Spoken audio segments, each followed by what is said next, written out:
Hello, Tony. Are you still there?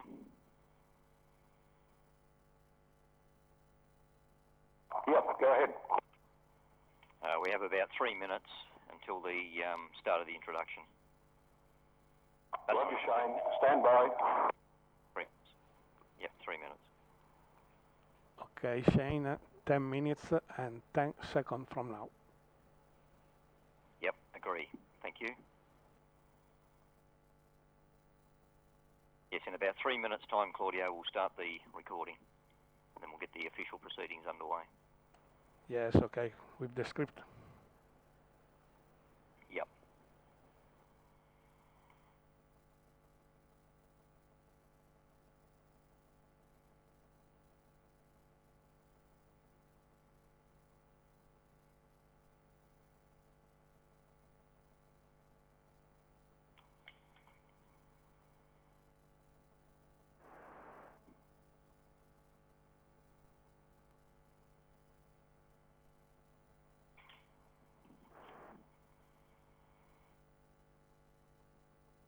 Okay, Shane, when you're ready, you can take over. Okay, no problem, Tony. Yeah, we've got probably a minute and a half or so, and then we'll start. I'll ask Yomi to start the recording, and then we'll get everything underway.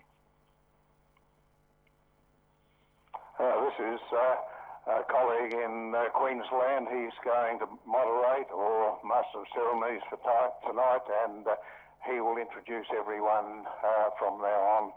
And in about 7 or 8 minutes, we will start where the girls can start asking their questions. So we'll stand by just for a few minutes, Shane, until you're ready, and you take over from now. No problem at all, Tony. Yeah, minute or so's time, and we'll kick off, get everything started formally. Nice and quiet in your venue, Tony? Yes, I thought I heard someone drop an earring on the floor a minute ago. Right.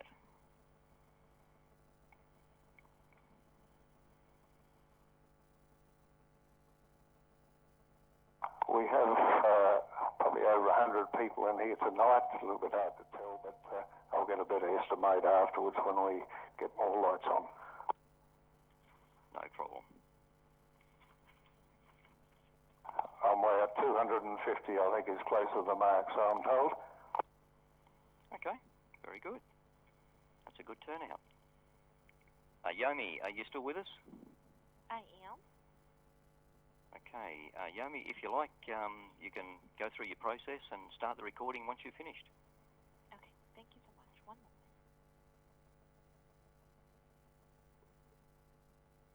Welcome and thank you for standing by. This call is being recorded. If you have any objections, you may disconnect at this time.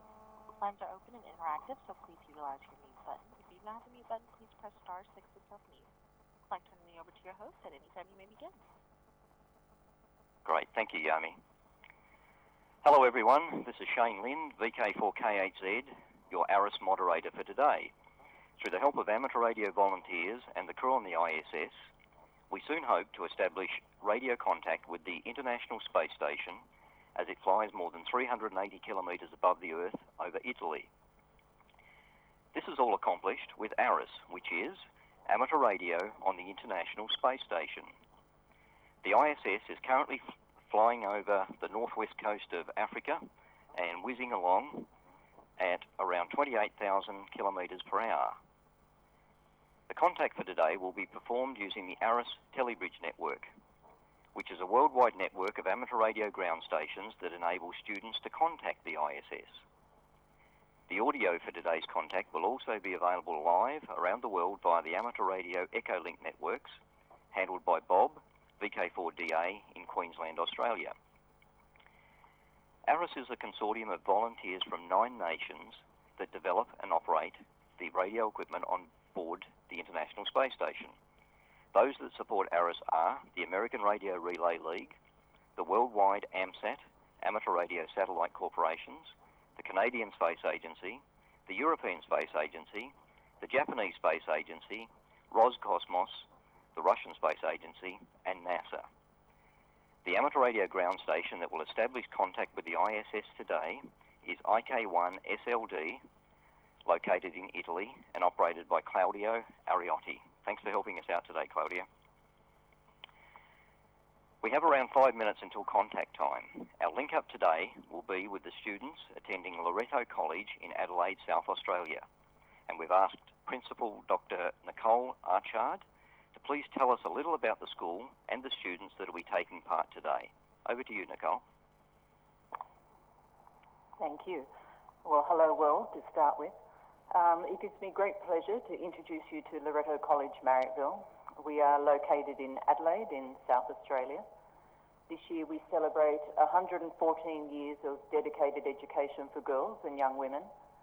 Our school is made up of an early learning centre for children from 0 to 5 years of age, a junior school for girls in reception to year 6, a senior school for girls in year 7 to year 12, as well as a boarding school for students from regional Australia as well as Asia. We are one of 7 Loreto schools in Australia and more than 100 Loreto schools worldwide. Our foundress, Mary Ward, established her first school for girls 410 years ago in 1509 in Saint-Omer, France. All Loreto or Mary Ward schools have a strong focus on breaking down gender stereotypes for girls and educating girls to become strong, passionate, confident contributors to society. At present, there are over 1 million Loreto alumni across the world, making a difference to the lives of others.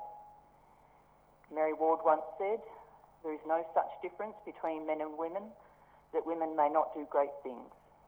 Women in time to come will do much, and much we certainly do."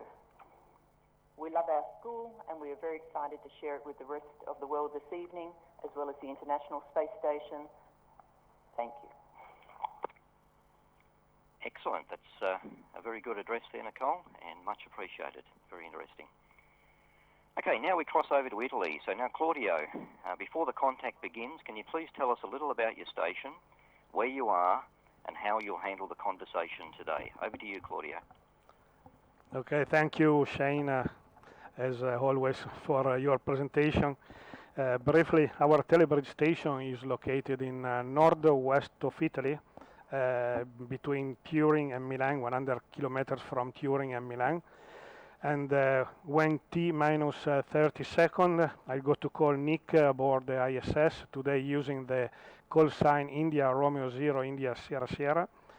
And as soon as the signal will be loud and clear, I will invite the first student, Isabella, to start with first question. And for the students, please don't forget to say over, because this is a very important thing to coordinate the conversation between us and the astronaut, very important. Now I see the International Space Station approaching to Europe.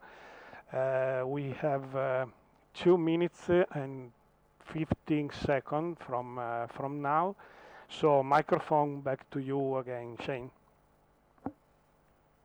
Okay, many thanks, Claudio. Yes, we really appreciate the work that you and your station, your team, do for the ARISS program. It's always a pleasure to work with you, and we're really looking forward to this contact, as I'm sure the students at Loreto College are. Okay, well, we have a little over a minute to go, about a minute and a half, or minute and 45 seconds before the station comes over the horizon. Students, the comment that Claudio made a few moments ago about saying the word over, that's extremely important that everyone remembers to say that. So remember, what we're doing on the ISS is an experiment, so we can never really tell the results, positive or negative, until the experiment is over. And students, as we've said many times, please don't forget to say the word over at the end of your question. Claudio, we've got about a minute or so to go before the station comes over the horizon, and you'll have acquisition of signal. I know it's a little bit early, but as we always say, we'd rather be too early than too late. So Claudio, it's over to you, and good luck. It's now all yours. Good luck, Claudio. Okay, thank you. Thank you, Shane. We have 1 minute from now, so I set in the radio.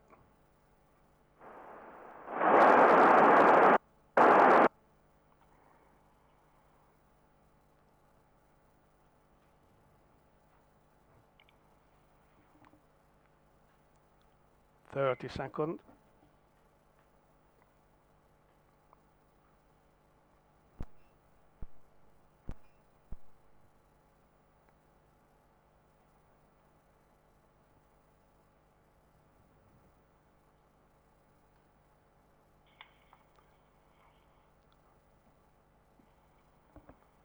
Okay, the ISS is approaching 10 seconds from now, so I'm calling in this moment. India Romeo 0, India Sierra Sierra. This is India Kilo 1, Sierra Lima Delta, Telebridge ground station calling for a scheduled ARISS contact. Do you copy, Nick? Over.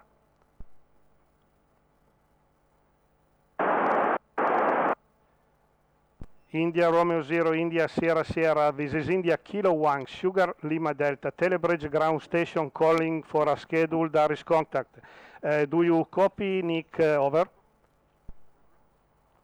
Yes, good morning, India Kilo 1, Sierra Lima Delta. This is India Romeo 0, India Sierra Sierra. I've got you loud and clear. Good morning. Okay, India Romeo 0, India Sierra Sierra, IK1SLD. Good morning to you, Nick. Your signal is again loud and clear. Today from Italy, we introduced the Loreto College in Adelaide, Australia. So are you ready for first question, Nick? Over. I'm ready for questions. Good morning, everyone, or good evening in Australia. Over. Okay, go ahead, Isabella. Thanks, Claudio. Hi, my name is Isabella. As this is the year we are celebrating the 50th anniversary of the moon landing, has the moon any more significance to you? Over. You know, Isabella, looking at the moon from the ground, it's always captivated me. It's a symbol of what is out there, what we strive to explore, you know, the unknown and discovering new things. I can tell you that from orbit, it takes on an even more significant meaning. The perspective that you get looking out the window, being able to see the Earth below you and then the moon in the distance all at the same time, and feeling like you are off of the planet and on our way along that journey of discovery, it carries even more significance now. Over. Hi, my name is Megan. What did it feel like when you first stepped into the International Space Station? Over. Yes, Megan, it was an amazing feeling. Actually, you know, we didn't step in, we floated into the station, and so it was one of the first few minutes I had of being out of my seat and floating in microgravity. And it was a sense of accomplishment. It was a sense of gratitude for all the people that make being up here possible. It's not an easy journey, and you may be familiar with my journey and our aborted launch that happened 6 months before. But like most things in life that are truly worthwhile, it's worth all of the commitment and hard work. Over. My name's Gabrielle. If you were able to choose how long to stay on the ISS, what would you say? Over. Gabrielle, life on the ISS is truly amazing. One of the significant challenges of being up here is being away from loved ones, family and friends, and all the people that you have to leave back on Earth. My experience in the Air Force doing deployments has taught me that, you know, for me, 4 to 6 months is the right amount of time that you can be away from the family, and it makes coming back home and reintegrating with your family an easier process. When you start to spend longer periods of time away from family and friends, then it requires a lot more effort, and we have to pay special attention to that in terms of reintegrating post-mission. Over. Hi, my name is Evelyn. Would you like to explore space further? For example, be part of a mission to Mars? Over. One-word answer, absolutely. You know, that's why we're up here, is to explore, and we want to continue to push deeper into the mysteries of the universe. So, you know, now we're testing out systems on board the International Space Station that are going to help us go back to the moon. That's part of the Artemis program. And once we get to the moon, we're going to learn things there that are going to help us get to Mars. And so that's the ultimate objective, putting people on Mars. Over. My name is Samantha. Does viewing the Earth from space change the way in which you think about humanity? Over. Samantha, the view from space definitely changes your perspective on where you fit into the cosmos. When you look down at the ground, you can see that, the Earth is gigantic, and we're a small part of it.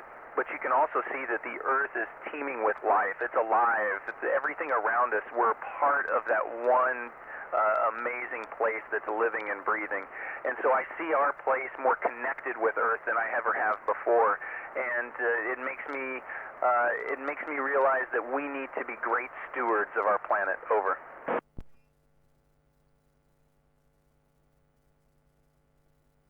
Hello, my name is April. I walk around my house. Do you miss the feeling of walking in the space station? Over. It's a funny question because this morning I was just thinking about what it felt like to walk at my house. We have wood flooring, and the feeling of the cold wood flooring on my bare feet is something that I haven't felt in almost 6 months. And I was just remembering that this morning, what that would feel like, and looking forward to, with anticipation, what it would feel like once I land in a month or so. Over. Hi, my name is Mia. What do you expect to see changing in the space industry in the coming years? Over. I expect to see lots of changes. We're involving commercial partners more and more, and that's allowing more and more people to get involved with the idea of living and working in space. Right now, the space station, it's governments that are launching vehicles to the space station, and soon it's going to be commercial crews launching out of Florida, providing crews to the space station. And that commercialization is going to just broaden the number and opportunities available for people to be involved. Over. My name is Claudio. Is space tourism a worthwhile endeavor? Over. Yes, I can say that without doubt. Everyone, if there is one thing that I wish I could make possible, it would be for everybody to see what I can see from up here, that perspective, to be able to look at where we fit into the universe and just how miraculous our little island that we call Earth is, and what we need to do to take care of it. If I could share that with everyone, I would. So the more people that we can get into space, the better we're going to be as a race. My name's Anna. There are so many songs written with a space theme. What does space sound like? Over. So space, what's it sound like? When I'm looking out the cupola, it's pretty quiet, and I can hear the hum of the space station, all the fans and ventilation, all the motors and pumps working, and it's like a low rumble that just goes as we coast through the vacuum of space. When I do a spacewalk and I'm in my own spacesuit, there's almost no sound, and I just hear the whirring motor of my ventilation moving air around inside my spacesuit. So space is a quiet place, and it's a great place to reflect. Over. Hi, my name's Hattie. Do you keep looking out in the hope of seeing a UFO? Over. I look out the window for many reasons, and that's one of them. We're up here trying to answer some of those really big questions in life, like where did life come from, and is there life elsewhere? So we're up here looking for extraterrestrial life. We're probing the universe, trying to find out if there's anyone else out there. Over. My name is Vivian. Does living without gravity impact on your physical state? Over. Indeed. Living without having to carry your own body weight has a lot of effects on you. So just to run through a bunch of them really quick. I lose bone mass because my bones don't have to support my weight. My muscle will go down as well. I end up growing, so my spine stretches a couple of inches. all of these things change. The fluid inside my body, my blood and my blood pressure, the distribution throughout my body is different. So I have higher pressure in my head than I normally would on the ground, and that causes other physiological changes. So living in microgravity, our bodies have to adapt. And then we also do some things to try to counteract that. So we work out every day lifting weights and either riding a bike or running on a treadmill for 2 to 2.5 hours in order to counteract those negative effects. Over. Only one question, Natalie. We have 1 minute to lose. Hi, my name is Natalie. What do you do with any spare time? Over. Natalie, I love to look out the window, to appreciate the earth below. I like to spend time with my friends on board the space station, my crewmates. One of the most miraculous aspects of the International Space Station is that we have an international crew, and getting to know people from other countries and to understand their cultures and their customs, and to spend time with them and get to know them as individuals and human beings, and just really appreciate them. It's a special time up here when we can gather around the dinner table and share stories and laugh and enjoy each other's company. Over.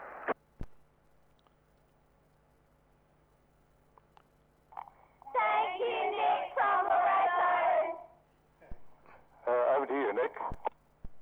Oh, absolutely. Thank you for all your wonderful questions. Keep being curious, keep asking great questions.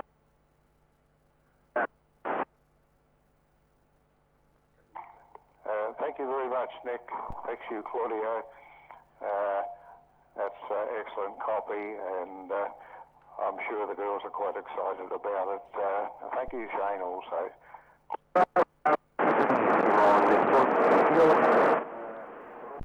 Okay, we have lots of signal in this moment, Tony. Okay, thank you there, Claudio. Very good job. Ladies and gentlemen, we've just shared a moment of history. Amateur radio station IK1SLD, operated by Claudio Ariotti and his team, contacted astronaut Nick Hague, KG5 TMV, aboard the International Space Station, and spoke with students at the Loreto College in Adelaide, South Australia. Now, for the international volunteer team of ARISS, including the amateur radio satellite corporations around the world, the American Radio Relay League, the Canadian Space Agency, the European Space Agency, the Japanese Space Agency, and NASA, this is Shane Lind, amateur radio operator VK4KZ in Glendon, Queensland, Australia, sending my greetings to you all in amateur radio terms, 7 threes, which means best wishes. Well done, Loreto. That was an excellent contact and an excellent job on your part there as well, Claudio. Thank you, Shane. Yes, we had signal, strong signal, all the pass, no problem. Okay, thank you. Yomi, you can stop the recording now if you wish. Thank you. This concludes today's presentation. You may disconnect at this time. Thank you. Tony, how are you going there? Well, I can relax now, Shane. It's all over. Another successful evening, which is excellent. Thanks very much for your help in moderating, and also to Claudio and to golly, got a mental blank for doing the IRLP and Echolink copies there. And without further ado, I'll drop the mic, and I've got some certificates to present and just a few words to say here. Thanks again, guys, and very much appreciated. Yeah, very good. Thanks, Tony, and thanks for all your efforts there. Yes, Bob, VK4DA is worthy of special mention there for sending the signal out via Echolink. Gets out to all the amateur radio masses, and